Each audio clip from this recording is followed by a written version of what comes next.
naman, no worries na amoy kulob ang damit. Charm Fab Con, bangong kumakabloom, tanggal amoy kulob sa bango ng charm. Kaya gamit ko, Charm Fabcon with Bloom Fresh technology. Kills 99.9% of kulob-causing bacteria. May aroma burst pa of thousands of flowers and berries. Ang sampay sa loob, no amoy kulob. Bangong kumakabloom sa charm. Charm Fabcon. ACS.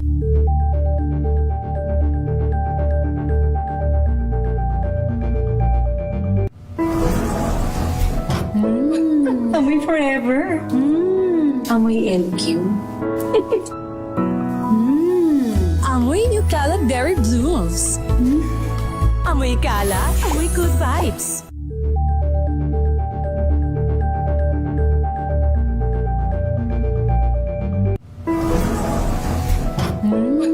Amoy forever. Amoy LQ. Amoy New Cala Berry Blooms. Amoy Cala, amoy good vibes.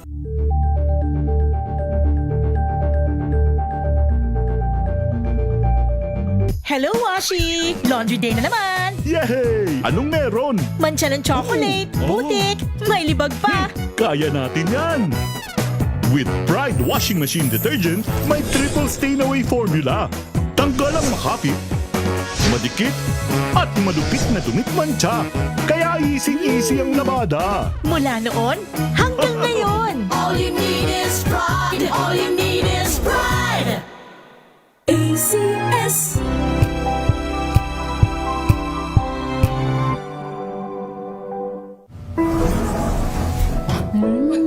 Amoy forever.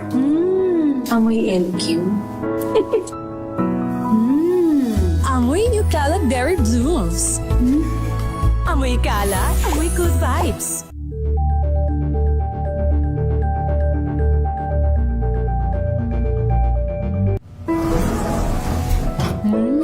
Amoy forever.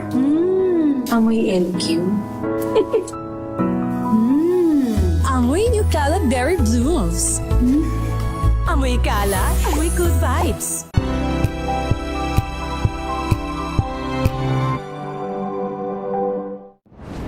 Kung good vibes ang hanap mo, dito ka na sa sigurado. Mula sa mga istoryang nagbibigay ng inspirasyon hanggang sa mga kwentong may dalang solusyon. Mga balitang pampagaan ang pakiramdam at papaganda ng araw. Hindi lang ba sa good news, kundi the better news.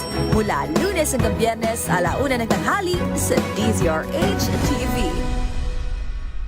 Latest survey ng Kantar Media na inilabas nitong January 2026, hindi lang sa Metro Manila, kundi pati rin sa Mega Manila.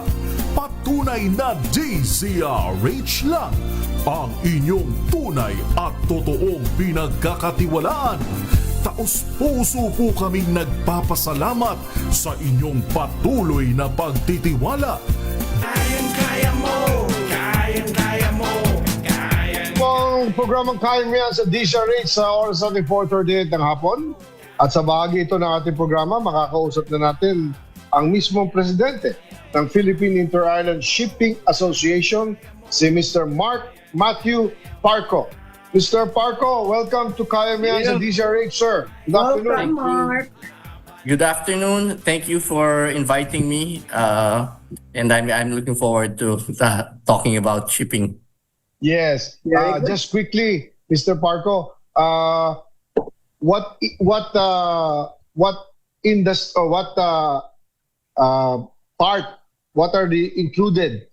are included in the Philippine Inter-Island Shipping Association?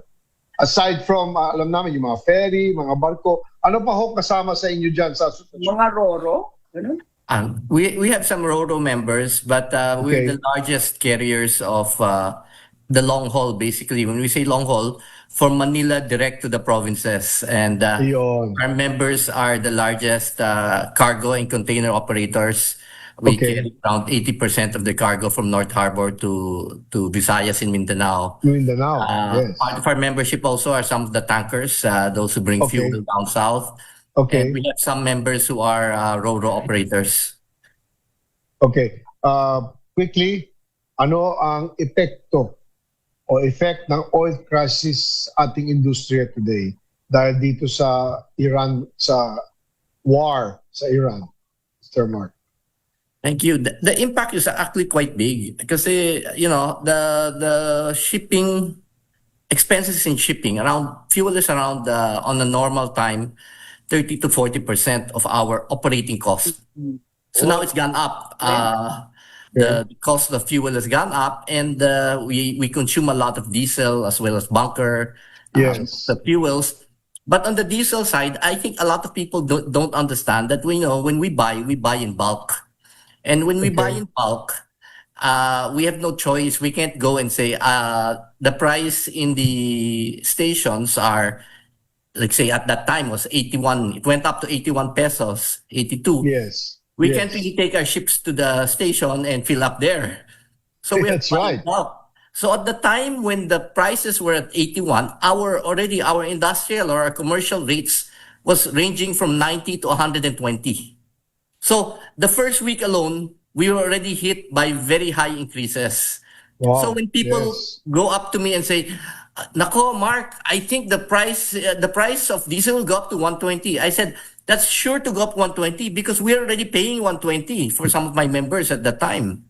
Correct. Yes. It was luckily, at the start we put our notice out to the market because as you know we are deregulated, so we can increase our price, but we have to give notice. And luckily the government had allowed us to increase up to 20% right away. Okay. But again, just just quick numbers. If I'm using diesel 100% and it's 50% of my operating cost, if it increases by 100%, because at the time it's around 57, then it's gone up to 120 now. So it's 100%. That's easily 25%. And that's just on the fuel. There are other factors which affect. Again, Correct. trucking costs have gone up because the truckers have Yes. survived. Yes. Our cost and the cost of buying has gone up because the dollar has increased, and almost all our spare parts are imported. So everything right. we buy is imported. So it's not like it's just a straightforward increase on fuel. Everything is hitting us, and of course there's a lot of inflationary pressures. And we have gone up to our customers, and many of them do understand. Luckily for most of my members, we don't deal a lot with the consuming public. We deal with on a B2B basis, so with Yeah. businesses. Businesses. A lot of them understand because they are also feeling the impact in their tracking side and so forth. Correct. But of Well- course, yes, for the public, it'll be a shock. And I mean, I go to office, and these days I'm never late these days because there's no traffic There's now. traffic. Yes, That's right. and That's right. you can imagine that in the cargos taking the trucks down to the south, cost of fuel has really impacted. So there is an impact on volume. There's impact on the buses. Yeah. If they can't collect, they will reduce, right? So that's the impact to our industry. But then the hard part for us is 99% of all inter-island trade goes on a ship. Correct. Go to That's right. You go to any island in the Philippines, if you see a house, construction material, the TV, Goes on the ship. the Yes. cement, a car, a tricycle, or whatever it goes on a ship. And I had a presentation one time, and I was explaining that everything comes from Manila. And based on PSA statistics, 76% of our manufacturing output is in Luzon. Oh, is that so? Wow. So just imagine how much we have to bring down. Concentrated in Luzon. Right? Wow. 76. So that's what I go to the government and say, you really have to help us, because we are the ones who are making sure that there is internal equity with Visayas and Mindanao, that they're able to Correct. enjoy the benefits that we get in Manila. And also, it's important that, that we continue to supply them with essential items. And with that, we need help. But then, right now, after meeting with the government, they said that sorry, there's no budget for maritime. There was a budget for ayuda or for some aid on land transport, but nothing on maritime. And they said we'll do this next year in the budget. But then it's really sad because we have been Yes. doing this since time immemorial. You Di will ba? take a care Suggestion ako, partner. Well, go ahead, Cory. Ano kaya across the board, kahit anong industriya, tanggalin na ng gobyerno ang excise tax? At tatanggalin na nga. Well, I think in about 12 more days, ano? Yes. Mark, correct. after the president correct. signed it. Is Because it he had, 13 more days? Yes. Correct. There was a 15-day holding before he could Correct. act on it. So, but Marami actually nagtaka doon bakit may 15 days in this time of crisis, Mark. Exactly. Marami nagtanong doon, Cory at Emer. Tama. Crisis ka, bakit magpi-15 days pa? Emergency eh. Yeah. And that's only 6 pesos. Yeah. What's more important, and what I keep telling the government is, we're talking about price now. What's important is you have to have the supply. Ayun. Because Correct. without the supply, mahirap talaga. We can't But, even... but based on your meeting with the government, kasi we've been told, no, and the president has said it, our supply is good until June. On your side, in your talks with government, is that precise, that we have enough supply? And what is the plan to augment supply? Is that clear to your industry, Mark? They haven't told us, although there is talk of them bringing in Euro 2 fuels, and I'm trying to reach out to them because I think for Euro 2 that really makes sense for shipping, because as you know, we have some ships which are have certain Not yet. age already, and the Euro 2 is not a problem for the engines. Okay. I think for land transport, Euro 2 is a problem because the change in engines have been faster, right? Because there are a lot more newer trucks and all this, which are Euro 4. What's this? Euro 4 fuels for the engines. Right. Whereas for us, we can do a mix. So Yes. Euro 2, if that is true, then that will help. If we allocate that to maritime, that will help very much. Well, alam natin, no, si Emer, very involved sa mga Semana Santa. Ano ngayon ang effect dito sa travel? Have you monitored? Is there an effect in people that used to always go on the weekend, the Holy Week trek, Mark? Nasaan? I think on the long haul, because one of my members is the last remaining long haul, right? To go is the last remaining long haul who goes direct. My understanding from them is that there are a lot of people who bought early, so those volumes are safe. So I think it's going to be strong through April because these are people who don't travel often. I think the biggest impact are those who travel often and those who take the Ro-Ro, because the expenses for that will go up. So don't measure. That's where I was told that there was some drop in volumes recently because of private vehicles, reduction of private vehicles, because if you really don't have to go, then when nobody wants to go to the station and fill up more than twice a week. That's right. Heart attack sila pag nag-fill masyadong madalas. Pinag-uusapan palagi namin ni Cory at Emer yan, di ba, Cory? Yes. How can government help? And we use this program to discuss this. Baka we can relay. Ano ang mga points na gusto nyo ipayag, Mark? How can government help the industry at this moment? I think right now, the past initiatives of ease of doing business is even more important now. They should not come up with any new rules and regulations that will make it harder for passengers or even the cargo trucks to move. There was a move also to really push the reduction on the, local government sometimes charge all these truckers if they pass through their jurisdiction. So there's a law on that already, but people try to get around it. But if that one is put a stop, then that will help reduce a lot of the expenses. People have talked about sharing assets. So, competitors Okay. being on the same asset, whether it's a truck, whether it's a ship, or Yeah. so. But then, there are tax issues around that with regards to, because when you share, some people will say you're buying or you're selling to your competitor, That's right.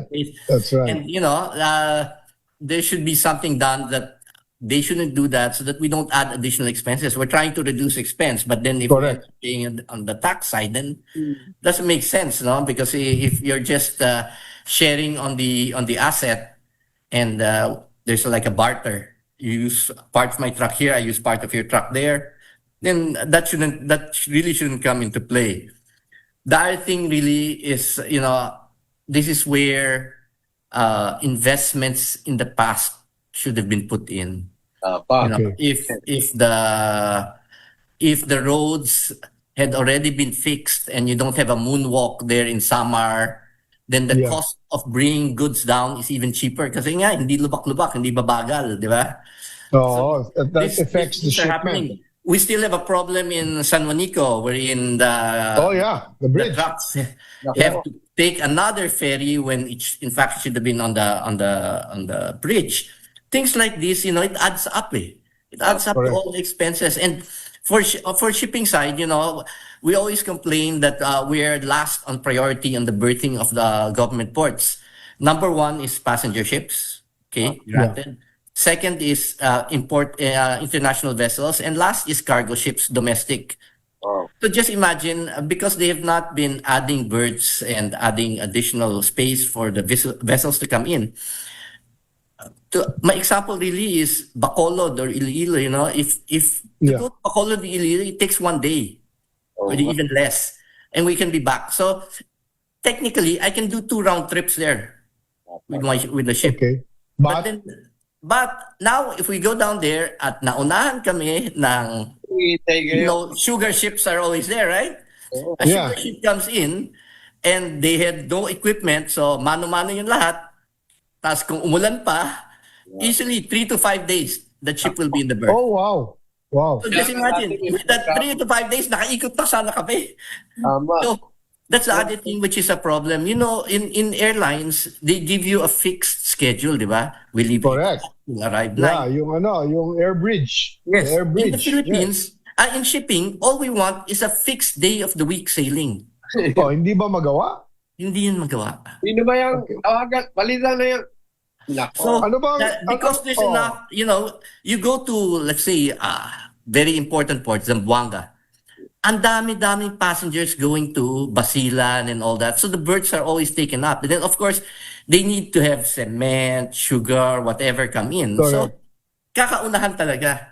I mean, they try to do their best. But at the end of the day, if I can't have a fixed day of the week sailing, I will have an extra ship waiting. Kasi nga, the customers in Manila want a weekly departure. Yeah. So Yes. nakatambay lang yung isang barko. So the cost has gone up because I need to have an extra ship. The emissions have gone up because there's an extra ship. And that someone has to pay for all that, right? Ano bang ahensya under DOTR ang concern Well, dito sa? We've been talking to PPA about this always, and we Okay, always say there has to be investments. It has to grow. I went to an economist. The last 2 years, the same guy, and he keeps saying that we grow 5% every year unless there's a drought or there's COVID or in this case this war. But otherwise, whether the president is good or bad or whatever, we will grow 5%. So over these years, we've grown 5%. And the capacity of the ports should have caught up already on this. But they've not. Okay. Emmer, go ahead. Kaya kailangan nyo, sir, virgin control, imbis na flood control. Sana nilagyan natin. Tanaw pa ng GMA yan. Alam ko yan. Mr. Alex Magno, my cousin told me, dapat meron na tayong mga maritime highway. Maritime highway, taka virgin. Hindi nga, binabanggit ka ni Mark, di ba? Ni Sir Mark na schedule na lang eh. O sige, di ba? Pag-usapan na lang natin ang schedule, di ba? Para, sige, dyan na lang kami dadating. You can do other routes while you're waiting, di ba? Yes. Sir Marco? I think that's something that should be easy Sa to city. attend to. But Akala ko meron na in place yung mga ganon. Well, Pala. there's this time I was in Manila for a port conference, and there was a guy who came from Malaysia. He said Kuala Lumpur ports, and he said, we have. He had, I think, 4 dedicated berths for tankers. Okay. I think they had something like 18 or 30 dedicated berths for containers. Wow, tinan mo. 2 dedicated berths for what's this? Passenger ships. Passenger ship. International passenger ships. But then he went up to us. Have you been to the ports? Have you seen North Harbor Yeah. or South I've Harbor? seen that, yes. So it's finger piers, di ba? You know what they told me? They said they had all their piers were not finger piers. They were on the side. Mali naman. Oh my God. So they have so much more space to increase. Space. Sino ba engineer nag-isip noon, boss? DPWH ba yun? Diba? Pre-war pa yan. So we can blame it upon them. What we can blame is that it hasn't changed. Ay, lako. Yeah. Maybe go ahead, Cory. So, kailangan magkaroon ng pagbabago. May plano na ba kayo na presenta sa gobyerno? Well, we've always told them what we need. Again, since we are not in the port business, we tell them what we need. We need fixed day of the week. We need to have priority. We want to have in other places what we have windows. We have a window for you to come in and out. So each shipping line has a window in this berth and all. But then, they can't even start to implement that in other provinces because those ports walang expansion. So yeah. Yes. so it's first come first serve in many places. Dapat ata, Mr. Parco, di ba, there was this whole boost for airports. Yes. Dapat yata magkaroon din sa ports. Yes. No? There has to be. And There has to be, I think. I haven't really heard much about that, but maybe because of this situation, there should be like a meeting to discuss Siguro this. nakipag-ugnayan sa mga ports authority. Yun na nga yung PPA eh. We always meet with them. It's not just PPA, CPA, but then in CPA, they've had additional ports in Talisay and in the south. Okay. They've had additional, so that's really helped. Then in Davao, they've allowed private ports to come in. So you have KTC, you have Tefasco, you have the ICT, which really helped. But in places where there is only one port, then that's where you're going to Mahirap have talaga. problems. Well, just a quick question that came in online. Do you also monitor your ships with oil, much needed oil? Is this something that is also part of the industry? Well, to be very honest, PISA is mainly domestic, so we don't monitor You're not able anything to which comes in monitor. international. We monitor the domestic, and it's the monitoring really is basically with our members if there's a problem, but otherwise, Yeah. it's very much everyone to their own. I think Yeah. on the monitoring, that's more of customs and the ERB or the energy board, whoever who are. But anyway, Sir Mark Parco, we know this is a very critical time for the industry. Nasa iyo ang opportunity to appeal to the public, the ones using the members of the association, and final appeal to government for whatever you think they should do to help. I think to the public, especially to the passengers, our members, and I'm not speaking for all the shipping lines, but for my members, they do have online ticketing. Okay. Please use that facility so that you can arrive in the port and get on the ship that you want to get on. Don't go to the port and expect to find tickets because then it's like watching Lasal Ateneo game. Kalper na yung kalaban mo dyan. So buy it online, buy it in advance, and then you should be safe. Then for the cost, I think everybody will just have to it all starts with the cost of fuel. It will impact all of us, and we all have to do our part to either cut our consumption on fuel and make sure that we only will, in terms of having our buying power, we buy only the essentials. I think it's a very tough time that we're going to go through, and we will try to help as much as possible as a shipping line. I think during COVID, we made a commitment that there would be no stoppage, and that we made sure that all the provinces would get their medicine, milk, or whatever it's needed, that it would get there. So that's also our commitment. The only time that will, if we don't have fuel, that's the only time that we're going to have this issue. But we will be, of course, talking to the government on all this. To the government, yes, I keep harping that maritime is the lifeline of an archipelago. Correct. No offense to airlines. I know they get a lot of airtime, but I don't think the airlines can transport one load of rice. Even just rice, they can bring in. It'll be too expensive. So, correct. I think for policymakers, they should understand that maritime is important, and we have to have the investment and the plan to make sure that it is as cheap as possible and it's as efficient as possible. And during crisis, all these problems come up. So that's what's going to happen. Okay, yan po si Mr. Mark Parco. At I hope we can keep in touch with you. This is dialogue. We will relay what you have said today to government. And we just hope and pray that the industry will become more robust, more affordable. Government will support it, and we wish your association more power, Mr. Parker. Thank you so much. Thank you. Thank you very much. Goodbye. Keep in touch. Bye-bye. Keep in touch.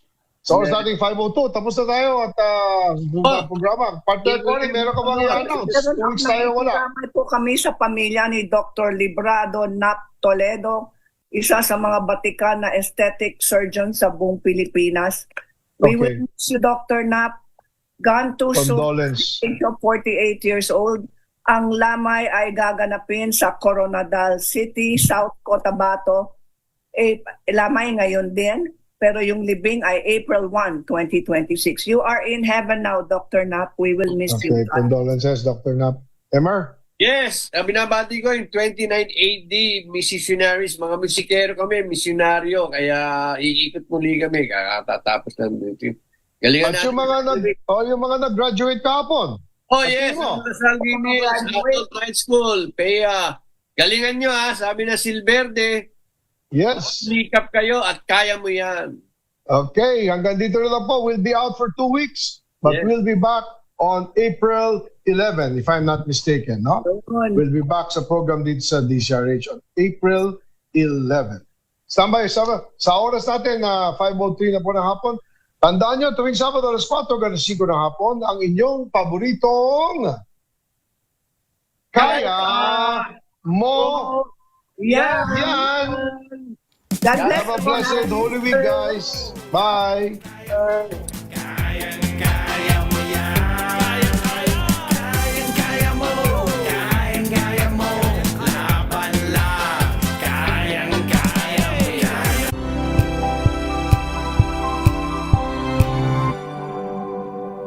Tinesting, sinuri, siniyasan. Ang resulta? Super effective ang Shield sa pagpatay ng bakterya at virus. Shield Antibacterial Soap. Believe ang mga eksperto sa Philippine Nurses Association. At si Mami. Tiwala ako sa Shield. Shield Antibacterial Soap. Napatunayang mabisa. Ang mga nurse, tiwala. Ang galing-galing mo.